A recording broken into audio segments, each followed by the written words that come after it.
Ibaratkan teh si kijing Agus mana Agus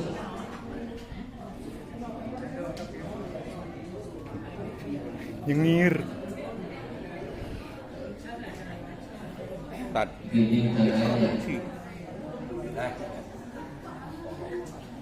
Ganjaran saya tanya yang tidak kesannya kan itu kesannya bahwa hari Minggu dan Sabtu dan Minggu itu tidak boleh ada pernikahan di luar kantor gitu kan. Artinya walaupun tidak ada larangan, memang tidak ada larangan, tapi kan klausul itu kesannya seperti tidak boleh menikahkan di hari Sabtu dan Minggu. Artinya ya ini, jadi kekurang telitian dari penyusun peraturan. Harusnya kan itu cukup copy paste dari peraturan yang tahun 2019. Itu selesai kalau itu sudah dicantumkan. Artinya nggak usah cukup beberapa pasal aja yang ditambahkan, yang dirubah. Pasal itu nggak usah dirubah, sehingga yang terjadi kan multafsir. Untungnya peraturan itu masih berlakunya tahun 2025, berlakunya tanggal 7 Januari 2025, 3 bulan sejak pengundangan undang-undang itu. Jadi masih ada jeda waktu untuk melakukan revisi, karena tetap di bawah itu ya hal-hal seperti itu kan bisa bikin gaduh lah ya. Jadi tugas penyuluh lah ya untuk memberikan penerangan kepada masyarakat, pasti mudah nyampe ke masyarakat. Jadi tidak cukup hanya di counter berita itu oleh Humas Kementerian Agama, tapi harus secepatnya ditindaklanjuti dengan revisi undang-undang itu. Ya, biar terjadi. Karena daya riuh masyarakatnya, aku beranggung aja kawin, kudu hari kerja oleh mah, gitu kan? Iya, itu kan. Saya yakin itu tujuan dari pembuat peraturan itu bahwa itu untuk yang Senin sampai Jumat, gitu kan, di kantor. Satu minggu tidak ada di kantor, maksudnya itu. Tapi kan kita pakai ahli bahasa Indonesia juga, diputar-putar kalimat itu tetap maknanya bahwa Sabtu Minggu itu tidak ada perkawinan di luar kantor. Itu ya, makna yang tersurat dan tersirat tetap ada sama seperti itu. Jadi harus, mudah-mudahan kami juga sudah melakukan protes ke Kanwil juga sudah ke pusat. Mudah-mudahan secepatnya ada revisi dari peraturan perundang-undangan. Jadi ini tugas penyuluh untuk menyampaikan ke masyarakat. Kalau ada di masyarakat bahwa ya tidak boleh kawin Sabtu dan Minggu, ya kita berusaha jelaskan. Ya. Dan mudah-mudahan secepatnya akan ada revisi dari peraturan perundang-undangan tersebut dari KMA itu. Kan lebih mudah lah, itu kan di internal kita. Itu yang kemudian terkait dengan sekarang masa kampanye ya. Yakin tidak menutup kemungkinan ketika Bapak Ibu lagi melakukan penyuluhan di masyarakat, datang salah satu calon. Nama Haji Ajis itu kan Haji Ajis itu Haji Asep Solihin, awan gitu kan. itu ditunda dulu ya kata-kata itu sampai dengan nanti tanggal 27. Jadi suka ada kata-kata ya lamun geus nyulatkeun mayit, cenah kan sok aya Sahid. Sahid diganti ke Sahid. Aya. Ya. Ihsan apa ya? Aja Solihin Sahid gitu. Ihsan. Hai, good. Nama Gitu ya. Jadi kita kalau saya sih gak ada masalah, kalau saya kan bukan hak pilih di sini. Kalau Bapak Ibu kan hak pilih di sini. Jadi sebagai penyuluh, Bapak tetap harus menjaga netralitas kita sebagai ASN di Kementerian Agama. Itu ya. Jadi perlu diantisipasi lah hal nanti ujung-ujungnya calon kumaha orang calon supaya orang tidak tertutup. Kalau kita itu bukan mah ulah kayak ini calon selagi orang ke ngasih penyuluhan di situ. Kemudian tadi dipersiapkan juga mungkin nanti bisa direncanakan tentang rencana Porseni tanggal berapa? Kalau itu 4 Desember. Agenda kita yang paling awal mungkin Radintab ya. Radintab ya. Ya. Radintab di bulan Oktober nih harusnya kalau melihat kita per triwulan itu harus bulan Oktober. Enggak, kalau misalnya mau Radintab di Panjalu silakan ya.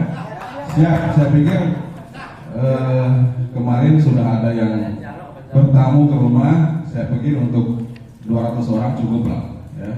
Maka tinggal nanti dibicarakan tentang tanggalnya, mau tanggal kapan di bulan Oktober ini. Yang jelas untuk kita rencana mau Moanep itu di akhir Oktober Pak. Akhir Oktober sampai awal November kita mau ada Moanep ke Kelma. Harus sebelum. Ya, harus sebelum lah ya, harus sebelum. Harus hari libur atau hari kerja? Bebas kalau saya. Kalau rekan-rekan mau hari libur atau hari kerja?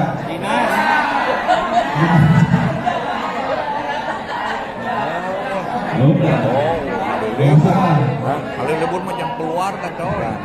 Udah hari kerja ya. Hari kerja asal ulah Senin lah. Kalau Selasa, Rebo atau Kamis lah. Kilo poe. Selasa atau Rebo lah. Itu. Kemudian satu lagi, ini karena BOP juga di bawah kami di Dimas ya. BOP itu mau melakukan wisata rencananya tanggal 13, 14, 15 ke Yogyakarta Desember. Jadi aman lah, tidak berbenturan dengan Porseni. Nah itu kami sudah ada satu bis ya dari BOP itu. Maka dia ngasih tawaran kalau misalkan dari penyuluh untuk ikut dalam wisata tersebut, dibarengkan biayanya itu di kisaran Rp900.000 ya, itu termasuk kaos ya.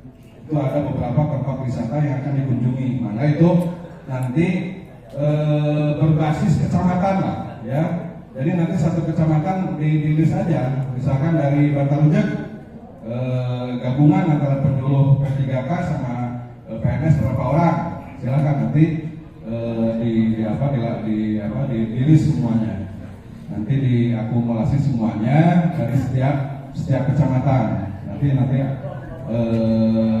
tidak ada pemaksaan ini ya, siapa aja yang mau bangga, nanti ada suaranya suara kecamatan ya. Jadi ongkosnya itu 900.000 ya, itu termasuk mendapatkan kaos, tapi nggak ada uang saku gitu ya, nggak ada uang saku. Jadi kalau dari sekarang kan bisa dicicil Pak ya, bisa dicicil. Nanti kita ada waktu untuk berpikir itu lebih cepat sih lebih baik. Kita ada waktu sampai akhir Oktober, sehingga nanti pas November itu, awal November sudah ada setoran minimal 50% ya bagi yang mau ikut, sehingga nanti pihak biro itu bisa mengakumulasi ya pesan bis, pesan kaos dan lain-lain. Ya itu mangga itu dibicarakan di internal kecamatan masing-masing. Misalkan Kertajati beberapa orang Pak Kertajati PNS dengan, kalau P3K dengan itu 3 PNS 3, nah itu.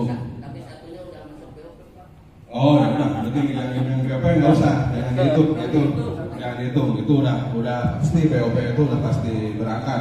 Mereka udah ngelis dan bahkan sudah ada yang mencicil untuk biaya itu. Jadi maka pilih tapi PAH itu takut nanti terkait itu dia lagi proses itu Pak, proses rekrutmen, takut dia ada gangguan sih, nggak masalah kalau nggak ikut juga.